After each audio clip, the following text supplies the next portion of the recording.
কবিগুরু রবীন্দ্রনাথ ঠাকুরের লুকোচুরি। আমি যদি দুষ্টুমি করে চাঁপার গাছে চাপা হয়ে ফুটি, ভোরের বেলা মাগো ডালের পরে কচি পাতায় করি লুটোপুটি, তবে তুমি আমার কাছে হারো, তখন কি মা চিনতে আমায় পারো? তুমি ডাকো খোকা কোথায় ওরে, আমি শুধু হাসি চুপটি করে। যখন তুমি থাকবে যে কাজ নিয়ে, সবই আমি দেখবো নয়ন মেলে। স্নানটি করে চাপার তলা দিয়ে আসবে তুমি পিঠেতে চুল ফেলে। এখান দিয়ে পুজোর ঘরে যাবে, দূরে থেকে ফুলের গন্ধ পাবে।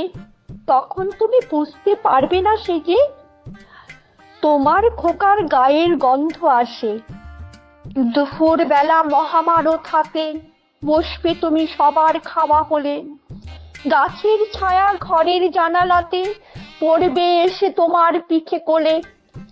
আমি তোমার ছোট্ট ছায়াখানি দোলাবো তোর বইয়ের পরে আনি।